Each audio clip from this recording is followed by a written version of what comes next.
ദൈവ തിരുനാമത്തിന് മഹത്വം ഉണ്ടായിരിക്കട്ടെ. ചരിത്രപ്രസിദ്ധമായ മാരാമൺ കൺവെൻഷനിൽ ഇന്ന് എക്യുമെനിക്കൽ സമ്മേളനം നടക്കുകയാണല്ലോ. എക്യുമെനിക്കൽ സമ്മേളനത്തിലൂടെ യേശുതമ്പുരാൻ പ്രാർത്ഥിച്ച പ്രാർത്ഥന പ്രാവർത്തികമാക്കുവാനുള്ള വലിയ ഒരു അവസരമാണ്.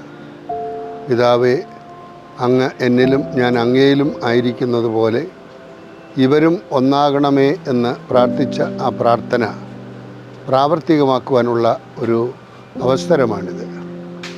നാം എല്ലാവരും ഒന്നാകേണ്ടതിൻ്റെ ആവശ്യകത, അതുവഴി ലോകമറിയണം നമ്മെ അയച്ചിരിക്കുന്നത് ദൈവമാണെന്ന് ലോകമറിയണമെങ്കിൽ നാം എല്ലാവരും ഒന്നായിത്തീരണം. ഈ ഐക്യം എന്ന് പറയുന്നത് ഐകരൂപ്യമല്ല. നമുക്ക് നൽകപ്പെട്ടിരിക്കുന്ന വിശ്വാസവും വെളിപാടും അനുസരിച്ച് ആരാധനാക്രമങ്ങളിൽ അടിയുറച്ച് വിശ്വസിച്ചുകൊണ്ട് തമ്പുരാൻ്റെ സാക്ഷികളായി ജീവിക്കുക.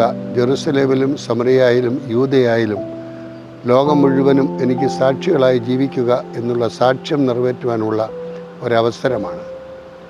ദരിദ്രരോട് സുവിശേഷം അറിയിക്കുവാൻ, ഹൃദയം തകർന്നവരെ ആശ്വസിപ്പിക്കുവാൻ, രോഗികൾക്ക് സൗഖ്യം നൽകുവാൻ, അടിച്ചമർത്തപ്പെട്ടവർക്ക് സ്വാതന്ത്ര്യം നൽകുവാൻ, കർത്താവിൻ്റെ സ്വീകാര്യമായ വത്സരം അറിയിക്കുവാൻ അവിടെ തന്നെ അയച്ചിരിക്കുന്നു എന്ന് യേശു തൻ്റെ ദൗത്യ ആരംഭത്തിൽ സൂചിപ്പിച്ചതുപോലെ ആ ദൗത്യം നിറവേറ്റുവാനുള്ള ഉത്തരവാദിത്വമാണ്, കടപ്പാടാണ് നമുക്കെല്ലാവർക്കും ഉള്ളത്.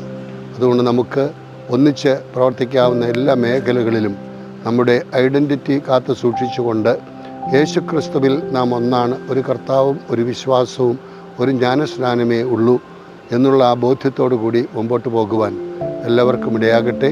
മാരാമൺ കൺവെൻഷനിൽ ഇന്ന് നടക്കുന്ന ഈ എക്യുമെനിക്കൽ സമ്മേളനത്തിന് എല്ലാ നന്മകളും ഭാവുകങ്ങളും ആശംസിക്കുന്നു. എല്ലാവരെയും ദൈവം സമർത്ഥമായി അനുഗ്രഹിക്കട്ടെ.